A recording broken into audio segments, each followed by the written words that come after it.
You are listening to the Intelligent Vocalist Podcast, episode 178.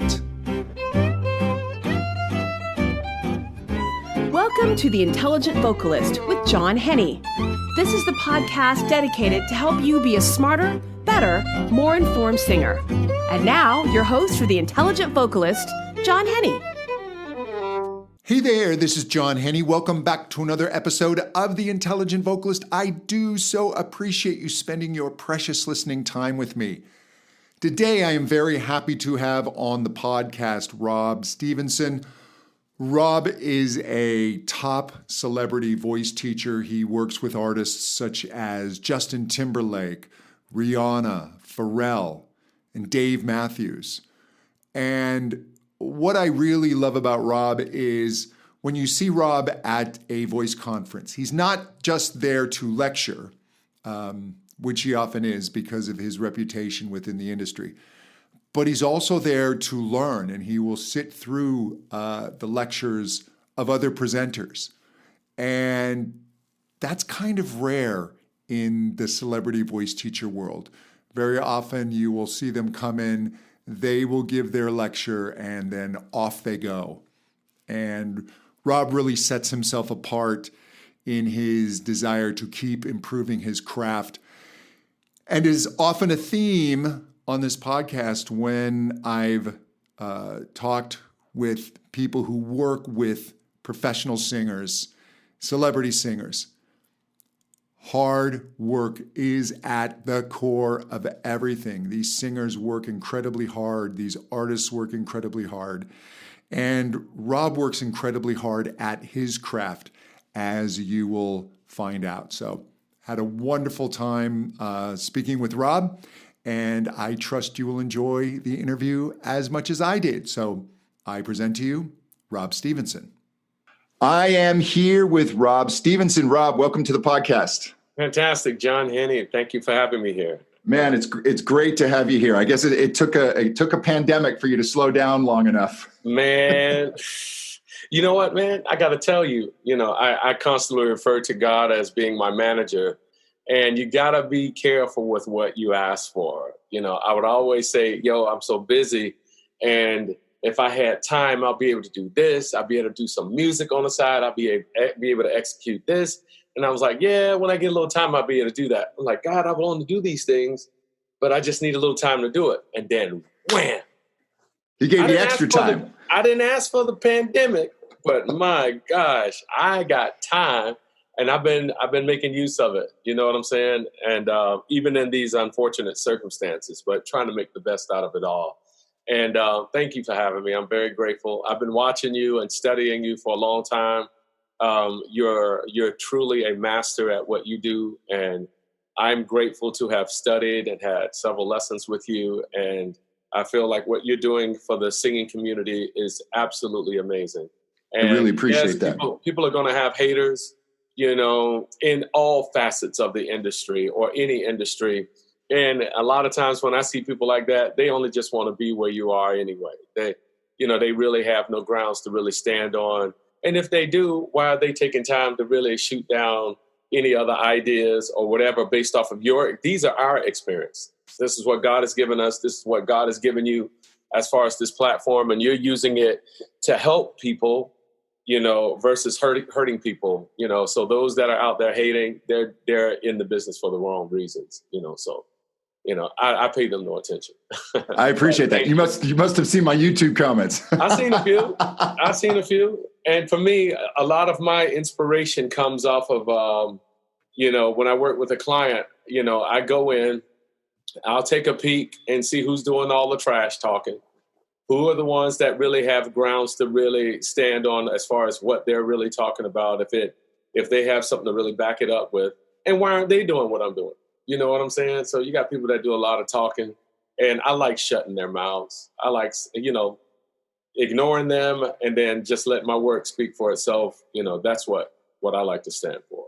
Yeah. That brings up a great point that I wanted to explore with you, because you work with some of the most famous people in the music industry. And what do you find that separates people that reach that level from those who don't quite make it or always just kind of end up wanting to be there but don't get there? Work ethic. Yep. Quincy Jones talked about Michael Jackson having butt power. Have you heard that one? And he said his power was he kept his butt in the chair until the work was done. Until the work was done. Yep. Yeah. And that's what they have. Each one of the artists that I've been blessed to work with, and my God, I'm a very, very lucky guy, or blessed guy. But then once again, my manager is God. He's responsible for this whole transition, this whole movement, because I wasn't trying to be a voice coach. I never, ever, ever aspired to be a voice coach. I was always fascinated with singers' voices. I was a vocal producer in the studio for my album and for a lot of other projects. And I always felt like something was missing in regards to when a singer couldn't hit certain notes. And I'm like, there's got to be a better way of being able to get them to access that without taking cigarette breaks. Or go get something to eat. You must be tired. But and I'll get to that a little in a little more depth. But my love and passion for wanting to see singers succeed, it's a two-way street. So when I work with someone, I want to know why they want to do this. Even the ones that's been doing it for a long time. And what separates them is that, you take someone like a Dave Matthews, for instance, who's been in this game for over 28, 29 years, bar backing, washing dishes at Miller's, you know what I'm saying, doing the regular jobs. And they had a little small, if you ever go to Charlottesville and you see where Miller's is, this place where they were gigging at, it's a little tiny, tiny little stage. And the kitchen is tiny, tiny, tiny. And he's busting subs and then asking to sit in while washing the dishes. Those people are hungry. Let's get away from Dave for a second. Let's talk about MJ. We're watching The Last Stand. When he got kicked, didn't make his high school basketball team. He could have walked away. But as Quincy Jones said, he kept his butt in the chair and continued to pursue what he loved to do. Not trying to get in it to be a star. And that's where I think the problem is. People are like, I want to be famous. I want to get in this thing and be big. I want to be like Beyonce or bigger than Beyonce or bigger than Jay-Z or bigger than all the greats. But what they fail to realize or they don't have is the drive. You know what I'm saying? Some of them want the microwave career. And watching or hearing stories about how Dave was in the kitchen washing dishes, doing what he's doing, and then come out and then play a little set and then go back in and do these little odd jobs. It was all about the love and passion of what he did. You know what I'm saying? And when I say microwave career, think about it. When you go to a grocery store and you get a frozen dinner, you pop it in the microwave and then you take it out after 2 minutes, 3 minutes, flip it over, take the plastic off and take it out, and then you eat it. And you're like, man, this just don't taste like mama's cooking. It doesn't taste like this. It's something special when you go to the supermarket, pick up the groceries, get all the ingredients, marinate the meat, let it sit overnight or for a couple days, and let it get into the meat. And then when you cook it and you make the sauce, and then you smell the aroma of a fresh food being cooked, you're already starving. Your salivary glands are just dripping down your mouth, and you can't wait to taste the first bite. That's the career that these guys have over the ones that have this microwave career, that want this quick hit, quick fix. And some of them get it. And then they wonder why they're not able to hold on to it, because the foundation has not been laid for them. You know what I'm saying? I see kids, I work with some of them, that become these huge successes overnight because they became famous online. And I get to give them advice by me working with a lot of the people that have been in the game for a long time and pour into these young artists. Make sure you're doing this. Make sure you're executing this. Yes, you're going to make a lot of money that you're not used to having. Don't blow it all in one spot. Reinvest in yourself. Don't expect the label to come up and give you all this money that you're not going to have to pay back. You have to pay this stuff back. You know what I'm saying?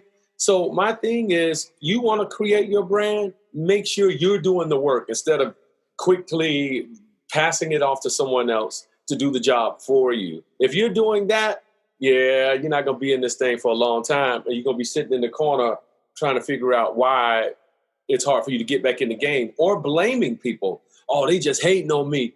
They hating on me because I didn't want to do this. I didn't want to do that. And I've dealt with artists and I've worked with artists, and it's heartbreaking. And I won't call their names, that still have gotten $1 million deal from a label that don't want to perform, but they happen to take the money. And I'm like, why am I even working with you? We don't have anything together. You know, I can't want you to have a successful career and you're not going to do the necessary things to sustain a career, you know, and that's heartbreaking for me, you know, to see those things. So the kids that want this overnight success, there's a lot of work that needs to continue to happen in order for you to have a career. I'm constantly blown away and grateful to be able to work with, once again, you know, some of the artists, but in particular, I've been on tour with Dave Matthews, and I've seen them sell out places for at least the last 7 years I've been with him. And I'm blown away. And then I see some of these kids that are overnight success. They can't even sell out small venues or hold arenas on their own. And then you look at 5 to 10 years down the road, they're doing nothing. They're broke. And it's heartbreaking. So the difference is work ethic. You know, sometimes you're going to have to feed social media. You have to be your own best advocate of your brand. Do not rely on going to get a manager when you don't have anything to manage. Yo, I need a manager to help put me on. You're going to automatically give somebody 25, 30%. And in some cases, some managers are asking for a monthly stipend to take care of you. They're going to want $6,000, $12,000 to go out and market you. Well, what does that mean? Do you have any records? Do you have anything on social media? All right. So a lot of kids were like, yo, man, you could take me and introduce me to these people, you know, that you work with. And I'm like, why would I do that? Yo, because we cool. We went to school together. We boys. I'm like, man, I haven't talked to you in 20 years. Where were you when I was homeless? And yes, I was homeless in Atlanta. Where were you? No, man, I ain't even know. I would have been there for you, dog. I'm like, no, you wouldn't. Come on, man. No, you wouldn't have. You were the same person that was talking about me when I left the record industry. You know what I'm saying? I walked away from it, you know. But my whole point is, in that instance, you can't expect anybody to believe in you and your brand more so than you. So put the work in. So when you do have to hire a manager, you already managed what you know to be successful. You know what I'm saying?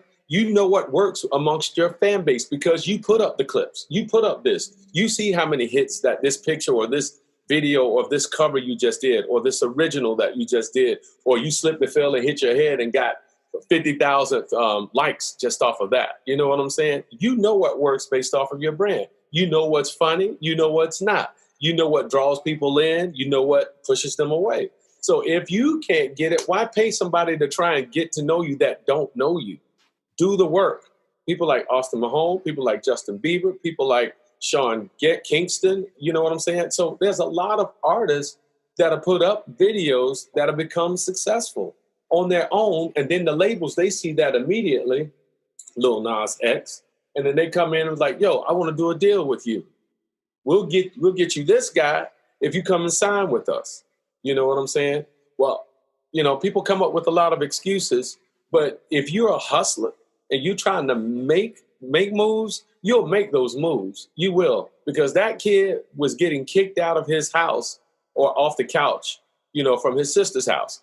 And he had to wake up and become a young man and make moves. He went and leased a track for $35, to my understanding, from a kid overseas, and the rest is history. I am happy for this kid. And I'm happy to say that one of my colleagues, KJ Rose, is his performance coach, and she travels the world with him. She's there with him, and me and her been on stage with one of my clients, you know what I'm saying, working together for years. And I'm happy to see her being a part of his journey. So there are people like me, like her, like you, John, that are working behind the scenes that are pushing a lot of these artists to elevate their game. Some of them listen, some of them don't. The ones that listen, they take that advice and they run with it. The ones that don't listen to it, they keep going in circles. Just like driving on one of the interstates here in Atlanta called 285. It takes an hour to get around. And if you did, before GPS, a lot of people that wouldn't stop and ask for directions, they'll just be driving around 285 until they start seeing what I call red flags. Oh my God, it looks like I've been here before. That sign looks familiar, doesn't it? You know what I'm saying? And then what happens is in their career, they're wondering why they're not moving up as far as leveling up. Yeah, I see this. I've been here before. This is deja vu. No, idiot.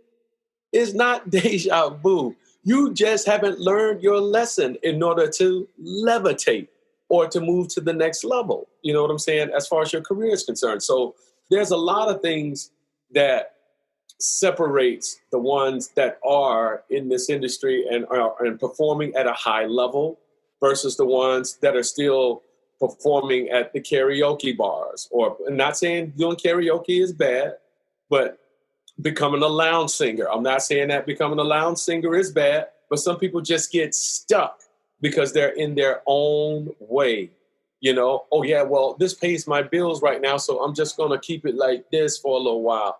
No, if that's what you plan on being for the rest of your life, all right, cool. Let me know how that 401k and your investment, being able to take care of all of this, because you're not going to be able to do this when you're in your 80s, because somebody that's younger is always coming up that's got fresher ideas, that's not stuck in the 70s, 80s, 90s, 2000s, that's going to do it better than you. So what's your next move? You know, I'm sorry, I kind of went along. No, I love it. I'm like jumping up and down in my seat.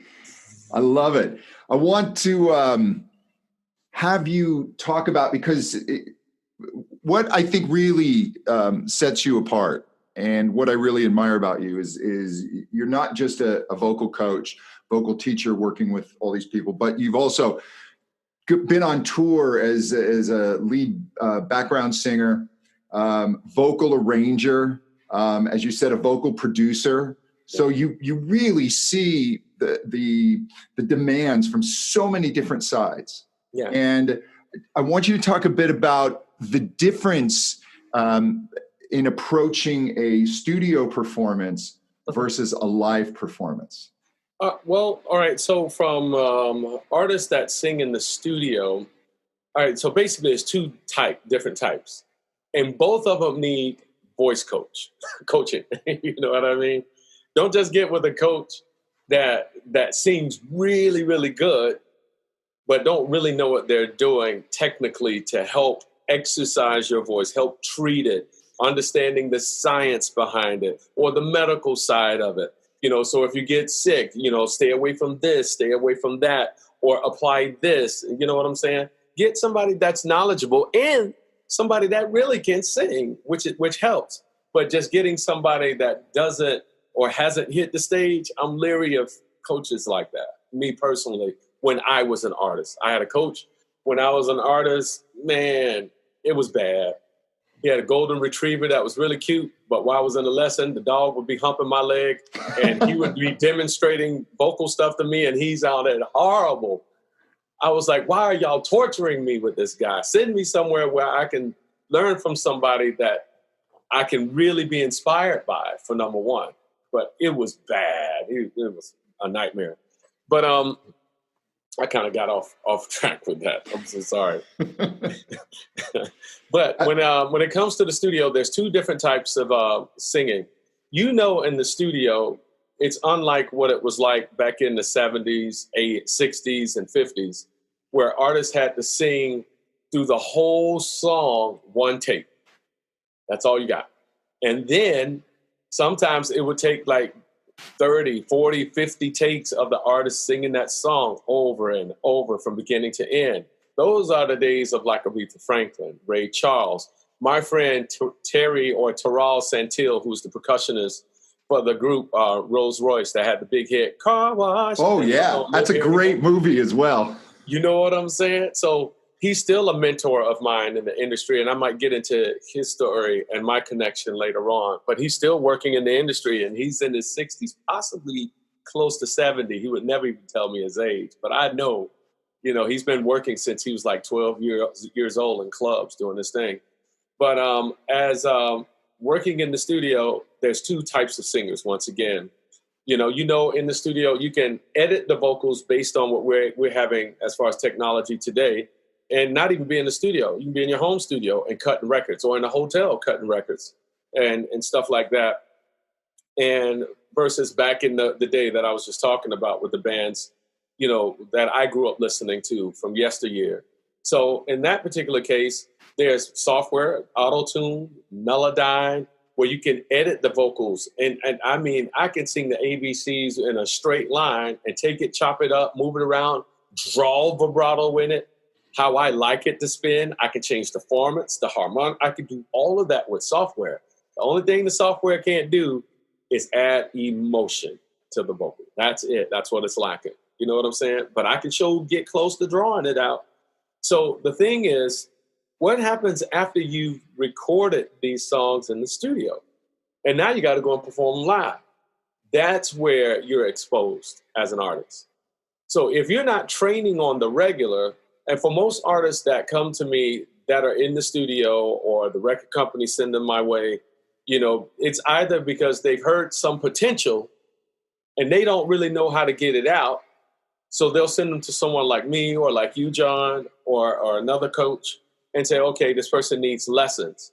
Not because their voice is broken, but they need training to exercise it and condition it to get it to the point to where if you're in the studio more than one day recording one song, that's money. It's costing the label. If you're in there more than 3 days, 4 days, 5 days on one song, it's costing them more money.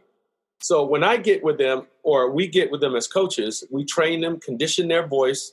There is a difference between doing a warm-up and training sessions. In my warm-ups, I'm getting you ready to either go into a sound check and then another warm-up to get you ready for a performance. Yeah, I'm going to use some of the same exercises, but the goal is slightly different for me to get your voice stretched out for you to perform. Training sessions, people come into my house, they start taking clothes off. I'm like, hey, put your clothes on. What you doing? No, don't do that. They're hot. They're sweating. They're perspiring under the arm. It's like, yo, are you okay? Yeah, we're working out like you do if you're out in the field or in the gym. You know what I'm saying? Those are training sessions. And who we're training? Vocal athletes. That's basically what we're doing. Because what they're doing, their workload is going to be so intense and at a higher level. If you take the game of basketball, they're going to play what? 48 minutes? That's 48 minutes. This artist is with help. If you're the lead singer of the band, they're going to be on stage for a minimum of an hour and a half, hour 45. And in some of my other cases, they're going to perform 2.5 to 4 hours a night, sometimes 2, 3 in a row. Basketball, it's a game on, day off. Every now and then, you might get a doubleheader. Baseball, you might get a triple header. That's baseball, man. You know what I'm saying?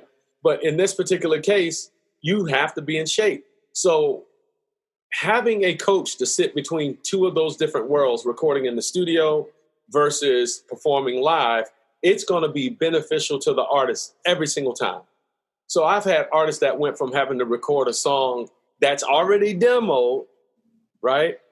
What's the demo version? They might have the producer might have somebody that already sung the song already, right?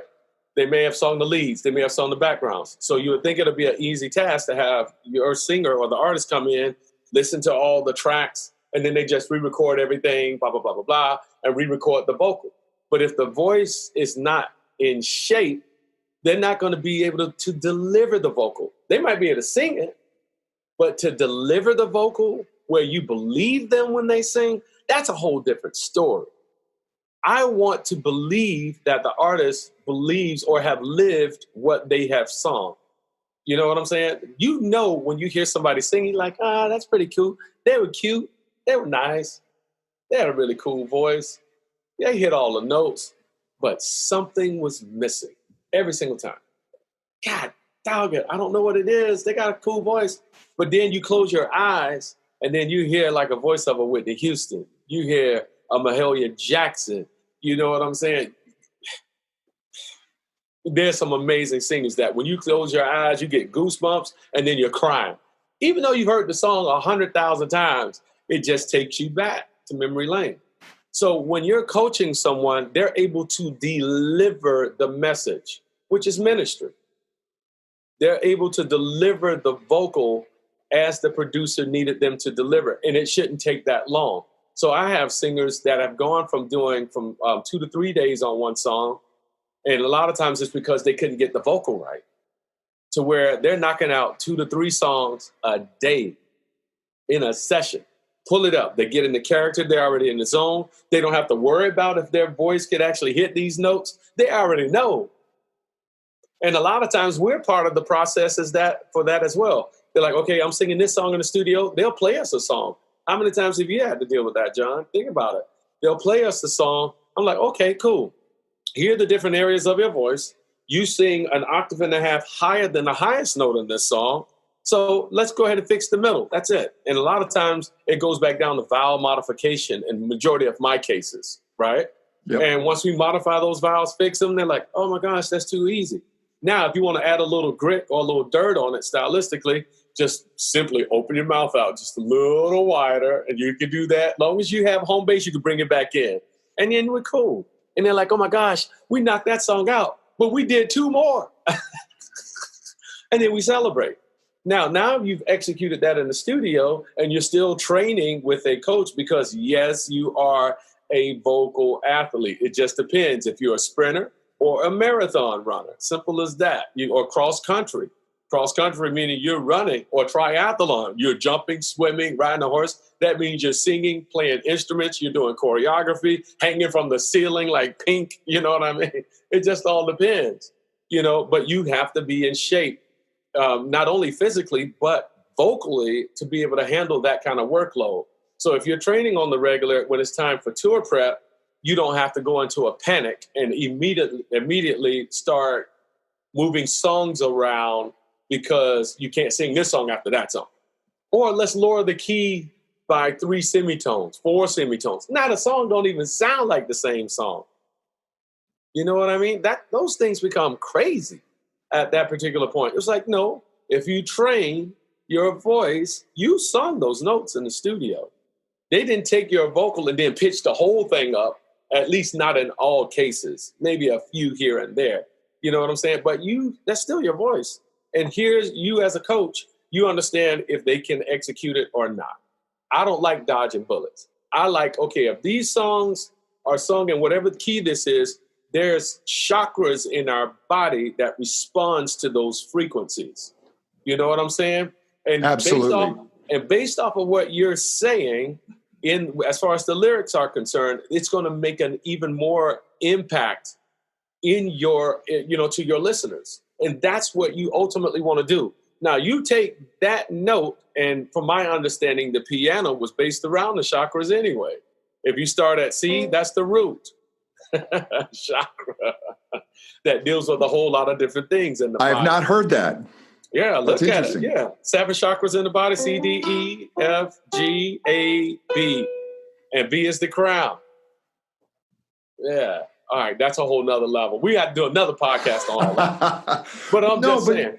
But the point you make is really important because when the key of a song is essential, there are certain blooms in the voice, and a good producer is going to set the key based on your voice and how your voice sounds. And if you're right, you go out and you've dropped it 3 half steps. Yeah, it's no longer the same experience. It's no longer the same frequencies and vibrations, and the audience is going to miss that thrill. Yep. And then, the funny thing is people that aren't musically inclined, you know what they think when they hear that? Oh, that person was singing flat the whole song. They weren't flat. They just changed the key. Oh, it was flat. No, they changed the key too far down. Yeah, simple as that. Yeah. So if an artist is training on the regular, they should still be able to execute it And you think about it, when that song comes on in the arena in that key, you know what I'm saying? Hit record or not, the vibration in the room when a song, My Love, when I worked with Justin Timberlake, comes on, the audience they can already be at 3 dB loud. When that song comes on, now it's up to 10 dB as far as the audience. People are losing their voices. They're screaming at such a high level at the beginning of the song. Then they stop, then they sing along with him. He does a dance move, da-da-da-da-da. Then when the chorus comes on, now everybody's singing the song, My Love, My Love. It's the funniest thing to hear, by the way, when you're standing next to some guys. It's hilarious.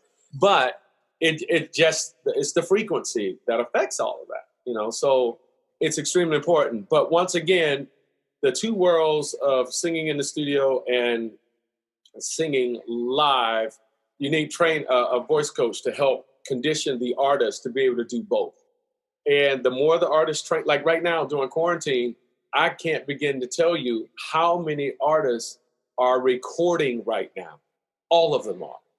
People are itching for music. They're itching for entertainment. I have several clients that are performing on all these platforms, Instagram being one of them, YouTube being another, Facebook live performances from their homes. So they're training and warming up before that, and I'm grateful to still be able to work with them. But a lot of them are recording on new material. So once we get the clear to go back and be able to meet in large numbers, music and entertainment is going to be on such a high.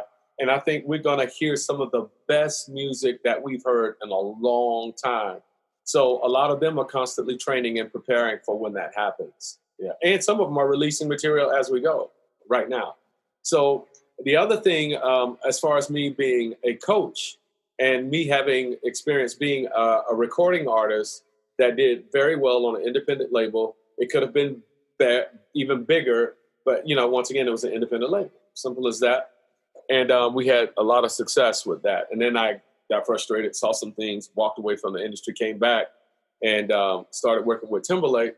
I felt like a lot of the things that I was doing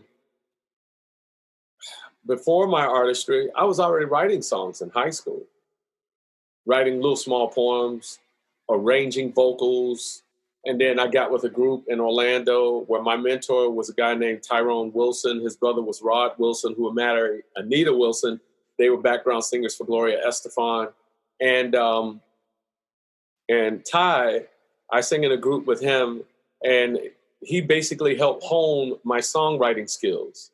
And we wrote songs together. We sang in a group together. He gave me my first experience of recording on the microphone. And when I heard my voice on recording, the microphone ain't gonna lie to you. I thought my voice was absolutely horrible. All that time, I thought I was somewhat okay as a vocalist. But when I heard myself on record, I was like, I sound horrible. I need to practice because I enjoy recording and I got better at it. And I didn't let that discourage me, but I just worked even harder to get better at that craft. And even when I left the industry and I came back working with Justin, those skills never left me. And it wasn't until I met his voice coach on the Justified Stripped album. Her name is Robin Wiley. She had did some work with one of our master coaches, Seth Riggs. And she did a little studying with him. But she had something different than Seth to me. And I have all the utmost respect for Seth. But she was not only a coach and a darn good one, but she was an arranger as well. She was a musician as well. She had all of this creative stuff on the outside. And I felt like, man, I love this lady. I need to ask her all the questions about the voice that can help me. Because at that time, I was in college on a partial scholarship singing with the choir at Clayton State University. And I was like, okay, cool. You know, I'll take that scholarship. I'll do some little singing here and there and make a few dollars, which is great. But I wasn't trying to be a voice major because I didn't want to block anybody that was trying to be a voice major, be a high school or elementary or middle school teacher teaching voice. And there's no disrespect to that. That's just not what I wanted to do. And when I met Robin, she had all of this information about the voice, how it worked, how to preserve it, how to take care of it, how to perform night after night and still be in good vocal health. I was blown away by what she did. And it wasn't until she gave me this CD of exercises to do with Justin and with the background singers when she wasn't on tour with us. That's what changed my life, was meeting her. And even then, I wasn't even trying to be a voice coach. I just wanted to be a better singer for the gig. Simple as that. I lie to you not. But I followed her around asking her all these questions. And it wasn't until she fell ill in 2006 and she passed. And we were doing a promo tour for the Future Sex Love Show tour with Justin. And that was when we were actually here in where I live at now in Atlanta, performing a club show at the Tabernacle. And that's when Justin asked me to start warming him up every night before the show. I knew it was a huge responsibility, and it wasn't one that I was really, really, really ready for at that time. Or I wouldn't say ready, but I needed more help. I'll just put it that way. Because with this CD and all the information that Robin was giving me, I didn't expect her to die. I didn't. Because I was still vocal producing a young artist named Haley Pharrell out of Texas. And our families were really close. And she had a coach that she was working with out of LA by the name of Dave Stroud, who we knew. And Haley Pharrell would be working with him and then always wanted to meet with me. And I just wasn't interested, to be honest with you. I just wasn't interested at all. I just had Robin and I was happy with that. But I knew Robin wasn't well. And anytime I would work with an artist and the artist couldn't hit a note, I used to call her the magician. Even in the hospital, I would pick up the phone. I'm like, hey, Robin, how you feeling today? And she was like, oh, Rob. Like I was always annoying her. But I just found her fascinating. She just blew my mind because I've always searched for all this information and nobody gave me understanding like she did. And she would get on the phone and I would be like, put on speakerphone. I'm like, watch, she's the magician. She's about to show you how to fix this thing in like 2 seconds. And she would just say, all right, what is she singing? Blah, blah, blah, blah. Kid would sing the song. And then she was like, all right, change this vowel to this. And then back off of some of the air you're breathing, da, da, da, da, da, like that. So you get more chord closure. And then that's it. And I'll sit there and the artist would do it. And we'd be like, we'd be celebrating her. And then she's like, all right, Rob, I'll talk to you later, and just hang up. And I'm like, that lady's bad. I was just always blown away. But when she fell ill and she passed, and sorry, I'm getting emotional about it. Yeah. That's all right. I mean, to find a mentor like that is so important in an artist's life. And if you look at your path, that was so pivotal. Like that was not something you looked at doing. And just seeing someone not only with the knowledge, but the ability to share it in an understandable way, yeah, and to share that passion. I mean, look at the trajectory you've taken. I mean, that meeting her completely changed your life. And I do have to point out, how many people have as their first client as a voice teacher a platinum selling artist? I think it may just be you. Look, man, she gave me that CD after the Justified tour, and God told me to coach 1,000 singers off of that CD. I was like, 1,000 singers? I was like, cool, I'll do that. Rather they pay me or not. I was like, how am I going to pay my bills? And then there's always silence. I'm questioning God at this point. I'm like, how am I going to pay my bills if they don't pay me? It was just silence. I was like, all right, I'll do it. Whatever you tell me to do, I'll just do it because I know you got my back. Simple as that. Manager. I went out everywhere asking people, can I just work with you? People thought I was crazy. I got more rejection than acceptance. I went to church, even my church. Can I warm y'all up before y'all go and do praise and worship? And I had a little clipboard, a little thing, a notepad, and I had 111 scratch, 111 scratch, counting them out. I got to 287 from the top of the year to, I think it was September. I was like, there's no way I'm going to make 1,000 singles. There's absolutely no way, God, that's going to happen. I don't like being negative, but I don't see, I'm at 287. I'm getting rejected trying to help people. How is this possible? He was teaching me a massive lesson, John.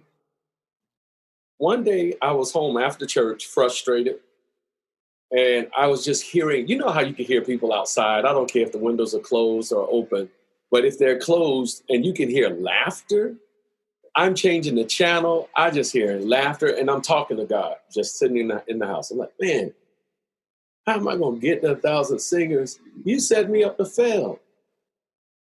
You set me up to fail. And by no means my story is nothing like Job or anything like that, but he kept reminding me of Job. You know, by him being obedient, he blessed him even more. Double of everything he had, the double of everything that he had lost. You know what I'm saying? So I'm like, hey, I was like, all right. Then I'm hearing laughter. Changing the channel, I get to the Karate Kid, Ralph Macchio and Mr. Miyagi. And Ralph, it was on the part where Ralph Macchio was upset. When you going to start teaching me karate? Because he's getting his butt kicked every day. But he's over here at this guy's house doing house chores. Are you kidding me? That's some bull job.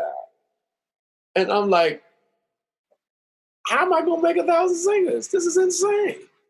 My daughter runs in the room. She's laughing. I change the channel. Next channel, somebody's laughing over some joke, over some show I don't even remember. And then I'm like, that's it. It's not about the number. It was never about 1,000 singers. You were training my ear to hear voices. Simple as that. All kinds. Dealing with being rejected, dealing with acceptance, all of that. And the main part of it was quality over quantity. At that point, I never count how many clients I have. I couldn't even tell you today. Even my wife, my assistant, Chantel, who does all the scheduling, if I went and asked her, how many clients do we have? She wouldn't tell you because she don't know. And that's been a part of our process, is not counting, you know, how many numbers we have. Oh, I have a studio with 200 singers. Man, you sound crazy. And I bet you 175 of them are terrible. Because you can't devote and be focused on them and give them all the love that you have in here to be able to pour into them.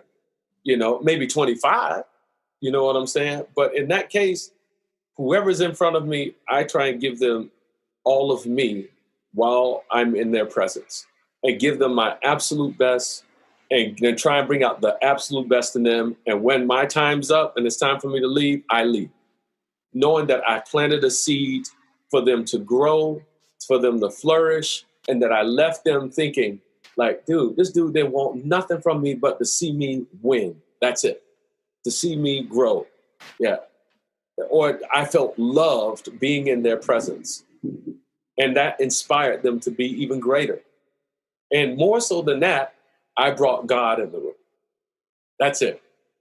Not to try and save their life, change their minds, but to remind them that God is responsible for that gift that he's given you to present to the world, to minister to the world, to unleash on the world, to inspire those that feel like they're alone and that they're going through whatever they're going through by themselves, but to help them.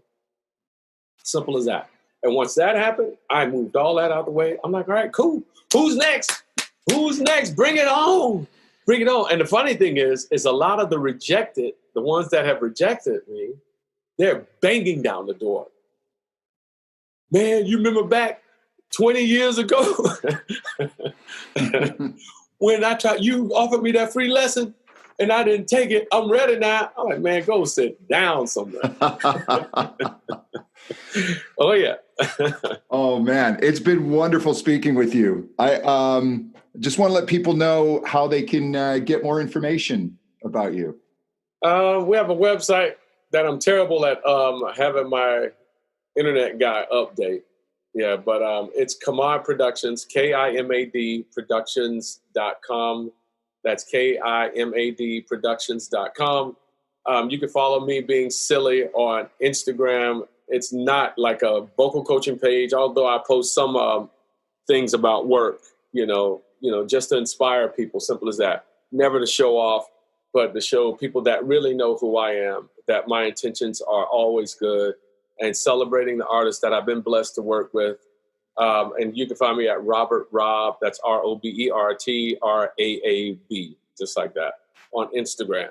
But it's a little peek into my world, of trying to keep my health better. Now I don't really go into a lot of details about voice or any of that stuff, but I do hint on, like some of the people that I do work with have been blessed to work with, and you can see some of their process, not mine, but their process of doing what they did. Last night, Dave did a give back thing with Verizon on YouTube Performance to help small businesses. I did a small post of that. Yes, we worked together yesterday. Also, go grab the Sigma Oasis album by the band Fish. I was blessed to be a vocal producer on there with Trey Anastasia for the whole album. So, God just keeps working in mysterious and a lot of times funny ways, in his managing my career. And I'm forever grateful that I do my best to hear him and make moves that way. Yeah. That's fantastic, man. I always love talking to you. It's just always inspiring.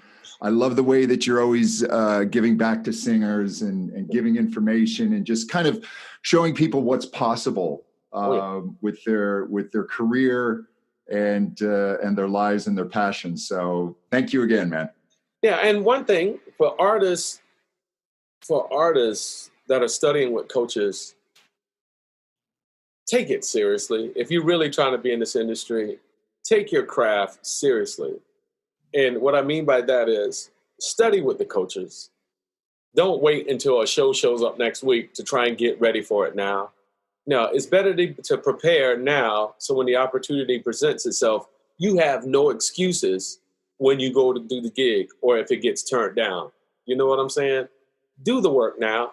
When you're at home, take a few days out, not only to just practice, but to study other singers that aren't your favorite singers.